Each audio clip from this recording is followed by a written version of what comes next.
Hi everyone, welcome to Pop Culture Spread. My name's Rick, this is Jace. This is the show where we talk about everything in the world of entertainment that's big news for the week. But before we get started, Jace, just a few things. We launched our merchandise online store this week, so if you're after some merchandise, just hit that shop button on our Facebook page. We'll hit that link and that will get you to our online store. Also, just follow us all on our social media sites. Give us a like for the videos. Follow us on our YouTube channel as well. All the good stuff, it's all there for you guys. Let's get into it, Jace. Big week. Big week. A lot of things have been happening, for sure. There's a lot of shit going down. A lot of shit has been going down. And the biggest one this week here for us in Australia is Disney Plus. We got it. We got it. And that launched on the 19th, on Monday night. Yeah. But it didn't go very smooth. Well, not just for us, apparently globally. It did, yeah. Like thousands of accounts were apparently hacked. Apparently. And I wonder what when they said hacked, I'm like, oh, that isn't good. And I had something happen to me personally, which was very similar to what other people were reporting to were hacked. And that is, I logged in, I created an account, and then all of a sudden I was locked out of my account. Yep, that's what people were saying. Yep. But I also just forgot password, and it just sent me an email, a link to my email. And then reset it. And I just reset my password. So I don't know if that's the same thing that was happening, but it was weird. But you also had an issue too, I believe, with your TV. When I first got it, it was great. Yeah, come home from work, I'm like, no worries. I wanted to play it on my Sony. I got a big 65-inch Sony, so no worries.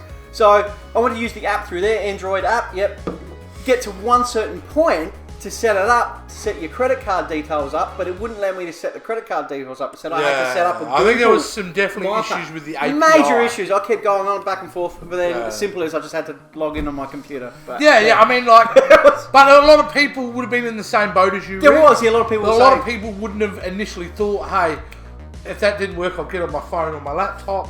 And it was an issue, and it may have cost Disney some customers.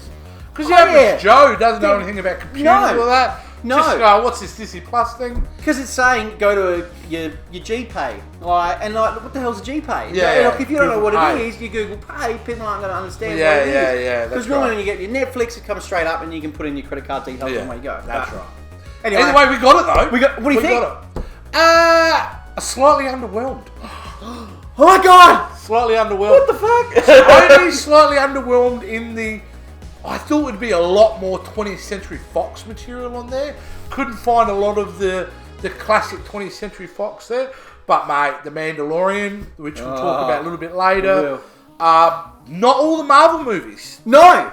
Not all the Marvel movies. I did notice that as well, yeah. But what was a good surprise was a lot of Marvel animated content. A lot of the old school stuff that was done in the 90s. But even stuff that was done over the last few years that we haven't gotten regularly in Australia, like Avengers Assemble and the new Spider-Man series, and even some of those Fantastic Four series that were made about 8 years ago. We never really got that, and now we've got access to that.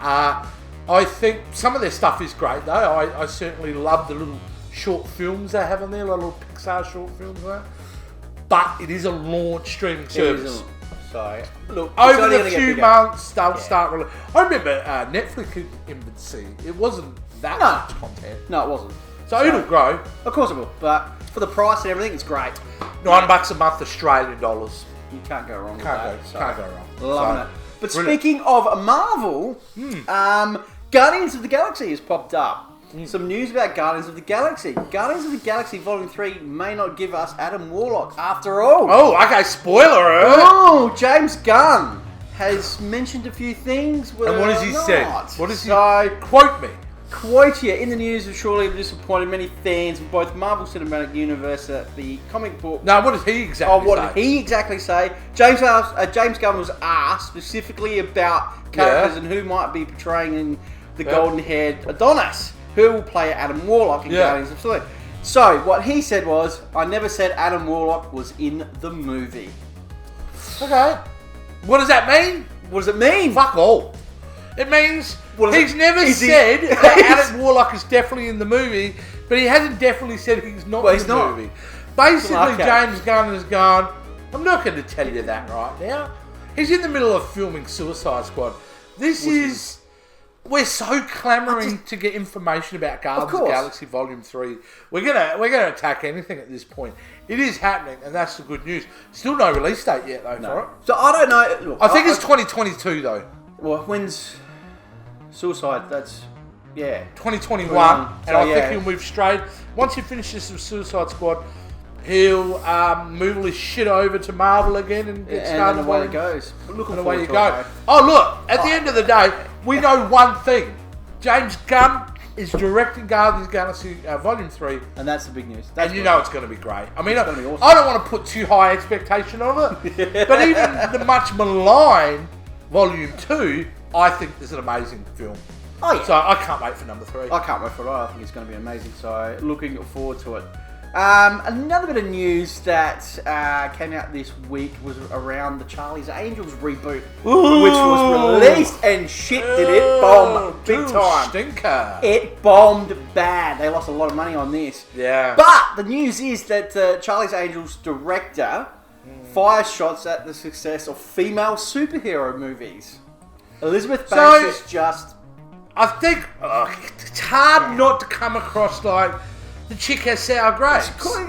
I mean, she turned around and said, "Oh, look, I'm all for Captain Marvel and female superhero films, but you know that's in a male genre." It's a male genre, yeah. Like, what is with that?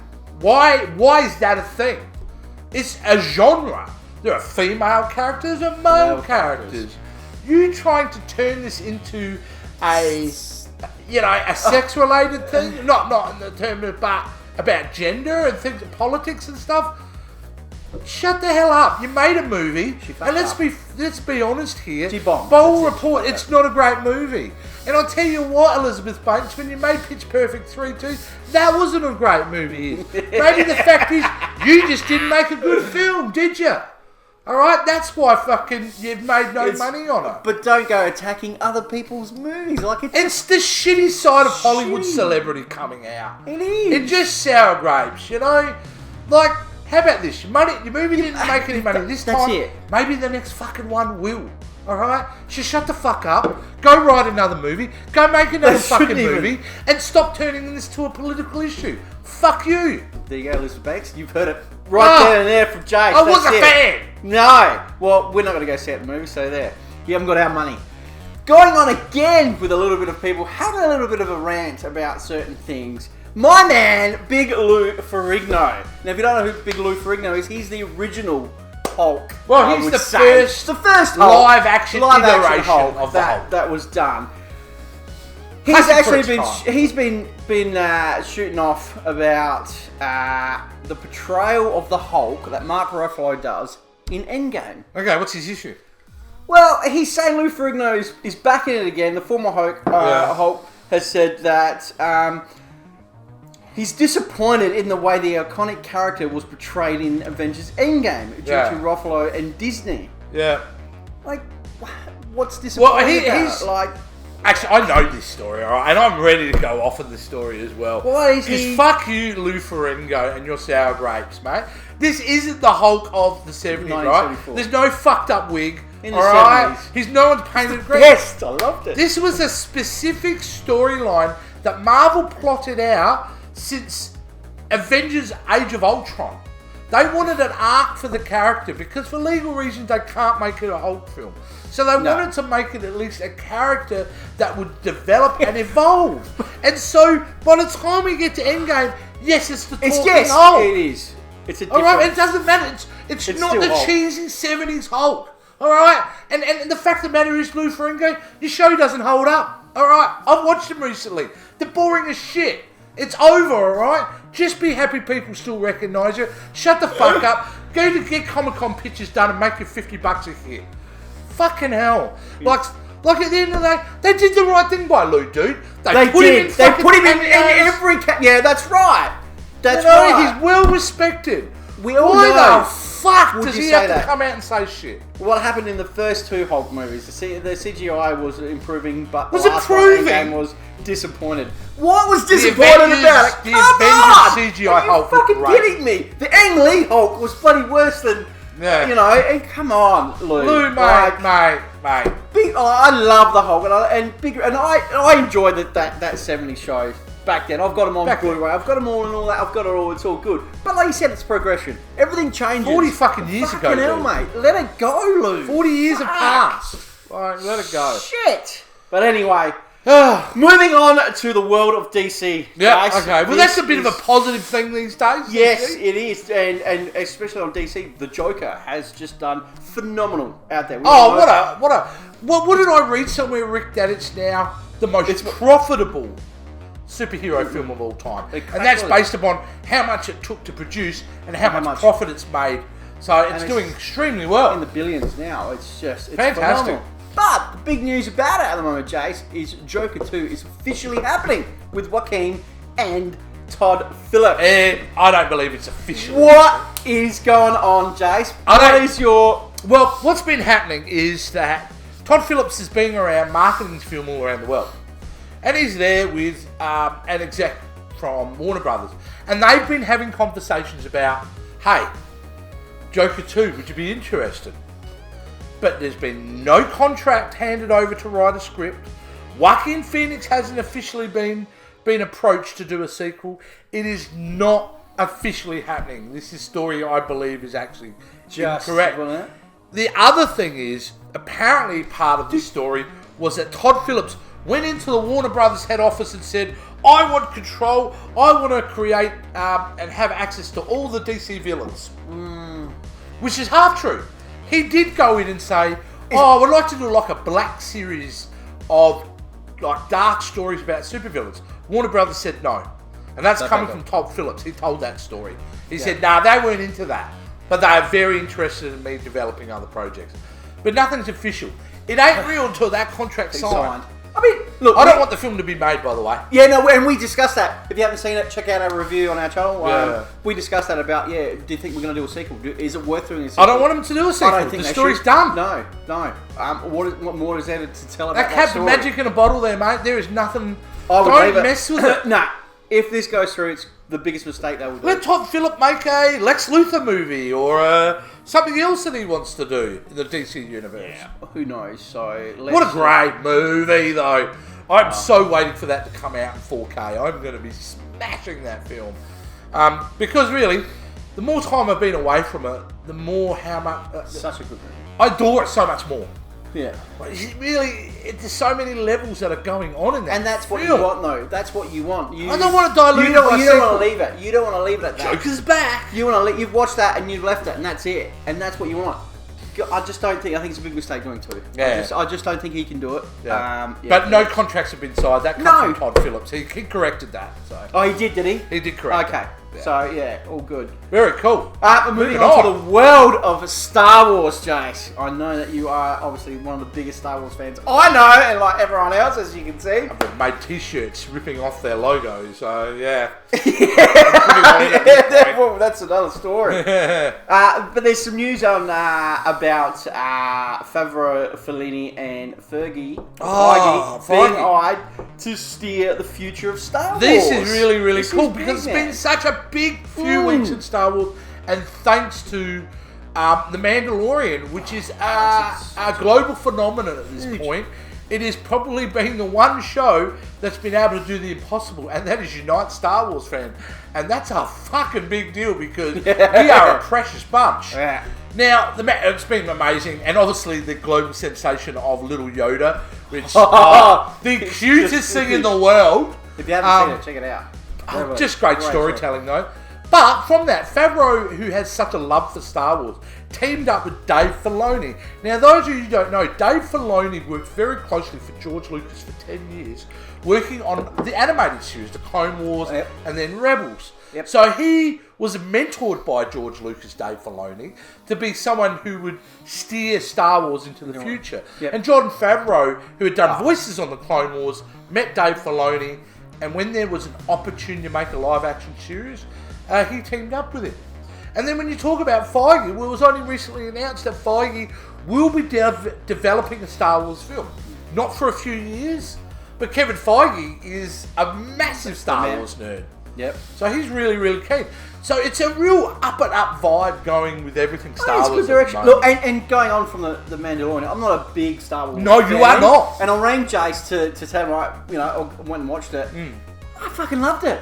I absolutely just you don't have to be a Star Wars fan. No, you don't. No, and that's the thing. And then from as soon as he walked on, that first opening scene, I was hooked. Yeah, it was just... It's like a Western. Yeah. It's like a Western. Exactly like a Western. It was It's really, really, really really good well show. done. Excellent show. Definitely get on. No, this is great to see, because, the last 18 months, Rick, Star Wars has been kind of booted a few times. Yeah. The Last Jedi being very divisive, and then the failure of Solo, a Star Wars story. Yeah. Star Wars had been going out, so it's nice to see it building up positive energy. The fan base is united. It's all leading up to the new Star Wars film, or the last one not far in the saga within a month. So no, it's not far. It's really great. Really great. That's awesome. Warms my Star Wars heart. It's good. Well, that's it, Jace. That's all the stories that we wanted to talk about. I hope you guys out there enjoyed us.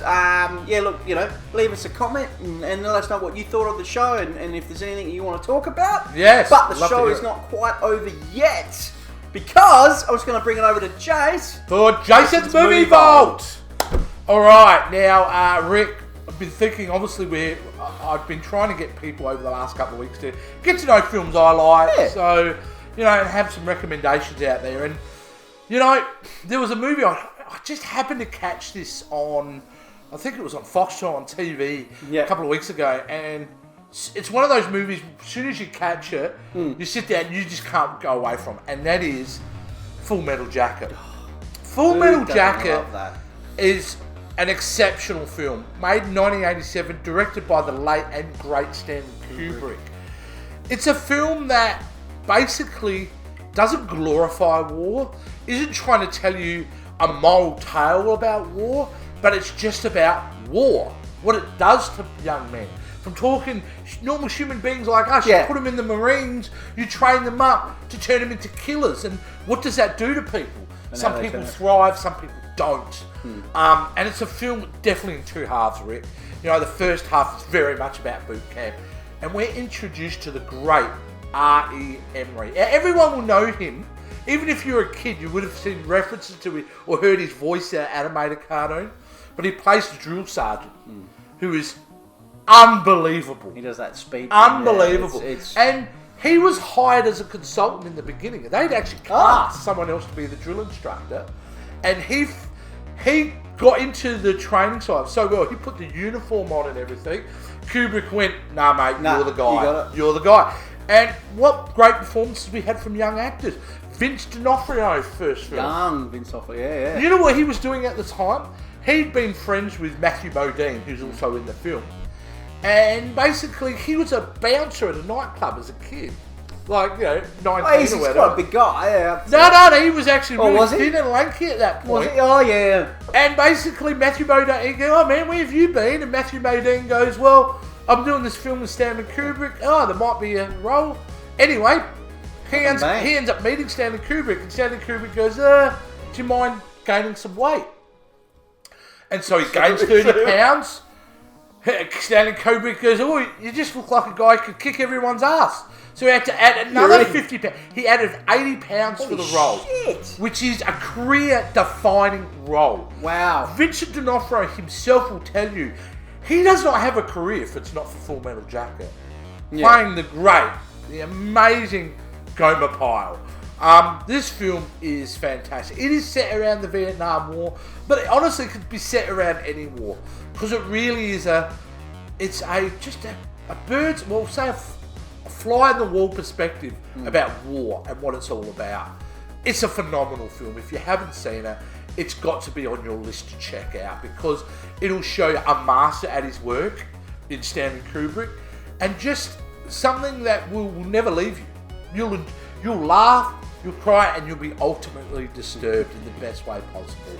A phenomenal film. You've got to check it out. I'd be amazed if it isn't on some streaming device. Sure, it will be on there for sure. You can definitely catch it. 1987's Full Metal Jacket. Check it out, guys. That's it, Rick. That's it. That's my recommendation for the week. Awesome. Thanks, Jace. Good recommendation. So that's it, guys. So thank you so much for joining us, and yeah, fantastic. And don't forget to go to that Teespring, our shop. Yes, Teespring. Yes, we're plugging. Merchandise, buy some guys. T-shirt. Get the merchandise. Get on. My kids guys. are gonna eat. All right, guys. Thanks for that. Until next week. See you guys. See ya.